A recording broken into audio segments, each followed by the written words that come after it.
Hi everyone, this is Ashley with CT Marina Digitals. I'm going to do a tutorial to show you how to use my new snow overlays in Photoshop.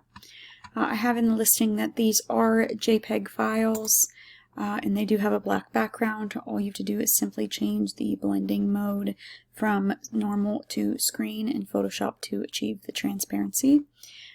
There are a couple different ways you can make them look a little bit more realistic in your photos, and I'm going to go over that in this tutorial. So I have open 4 different images that I want to apply an overlay to. I have one overlay open already in Photoshop, but I am not going to be using the copy and paste method because I want to switch between overlays on all of my images to see which one I want to use. But if you are wanting to use the copy and paste method because you know which overlay you want to use, you can do this way. You would just have to go to your overlay, select all, edit, copy, and edit and paste into your image. And then my image is very small that I'm working with, so you need to resize that. Should have made my image bigger so my overlays wouldn't be huge. But you just need to resize that and then press that check mark and change your blending mode over here. It's on normal right now to screen, and then you will have snow. So a couple different ways we can achieve this. So I'm going to leave this one here. That's if you want to do copy and paste. Now I'm going to use the method that I like to use to switch between different overlays to see which one I like the most if I'm not sure which one I want to use. Make sure your background layer is highlighted and then go up to File and Place Embedded. And then you will navigate to the folder on your PC wherever your files are saved. If you do ever have these in a zipped file, just make sure you unzip the file before trying to open them in Photoshop, because Photoshop cannot open zipped files. Okay, so here are there's 30 different overlays here. There's ones with some blue hue to them, black and white. Some have a couple of orange bokeh in them. There's ones with not much snow. There's some with more snow, close up, taken from far away. All kinds. So there's a lot of different variety. So the one I had open in Photoshop already was the first one. So I already added that one to this image. I think I'm going to overlay a couple different ones for this image, so I'm going to keep that first one that I put on there. And then I kind of want like a medium weight. I think I'm going to try, actually let me try this one here, this for 12, and then go ahead and resize that. Click that check mark and then change that blending mode to screen. So this is very, very busy. Maybe I don't want this one. So I'm going to right click on the one I just added. I'm going to replace contents.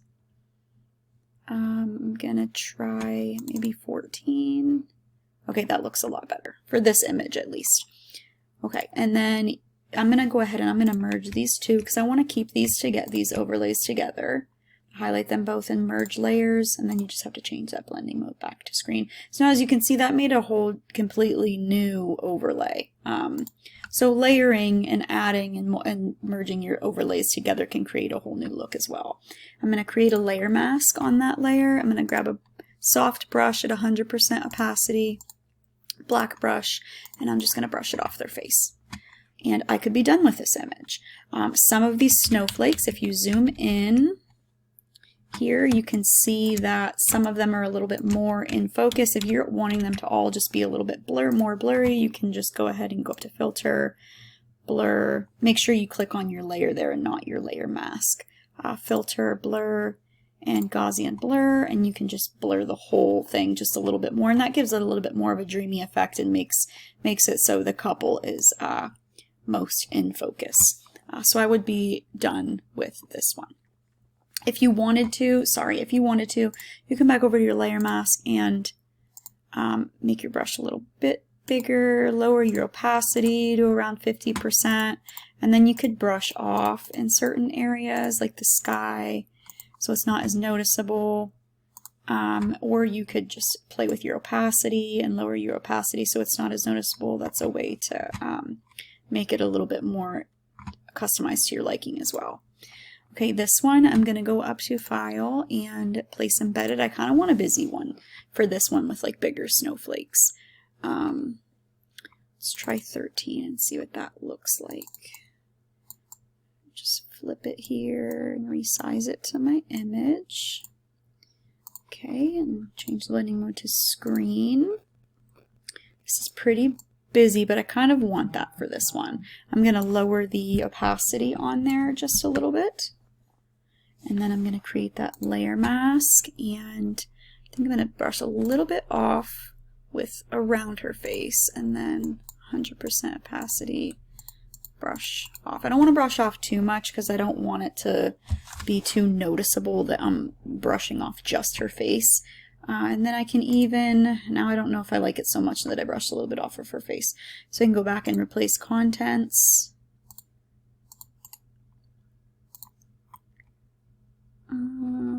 Which one did I use? It will say right here on your layer, I used 13, so maybe 19. That's a cute one.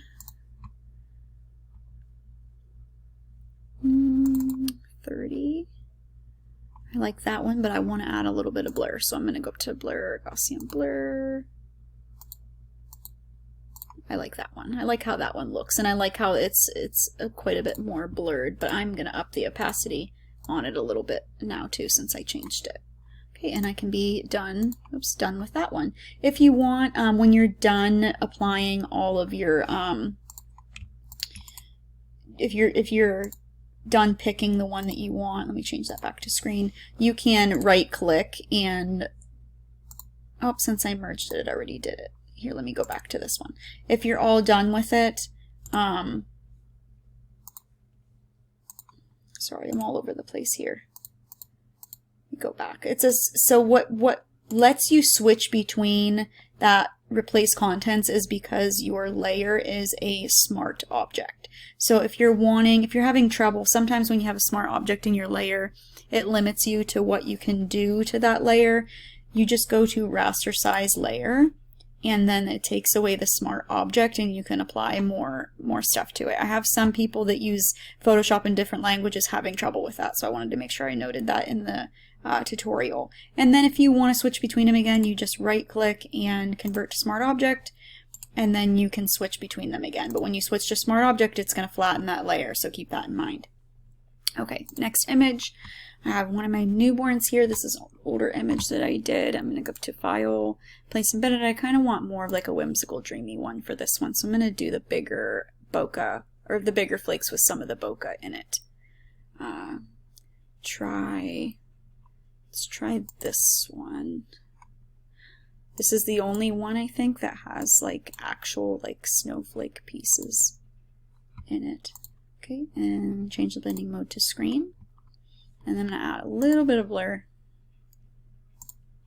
Obviously you don't always have to do that, but then I'm going to create a layer mask, and I actually don't even want that snowflake in this in this image.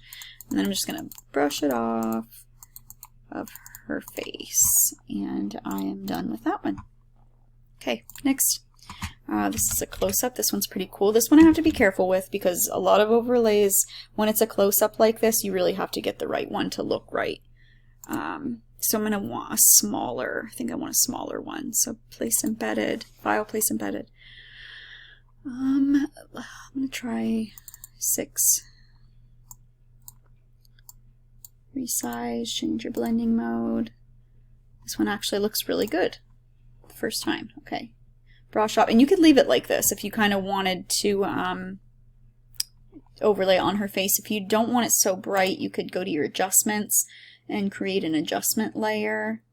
Let's do brightness and contrast and press that clipping mask right there to clip it so you're only working on your overlay, and you could bring down the brightness a little bit on those snowflakes so they're not like so bright white. Create a layer mask and brush off. This one right here is bothering me, so I'm going to brush that one off. And this one. And I would be done with that one. I think it looks realistic and good overlaid on her face like that since it's a close-up, but you could brush it off if you wanted to. Okay, so for this one, I think I'm going to use one with some of the color overlay on it so I can show you how you can get rid of that and how you can change it. get rid of this here. So I'm going to go up to File, Place Embedded, and I'm going to use this blue one right here. This image already has kind of a cool tone to it, so adding this overlay is probably going to be fine for this specific image, but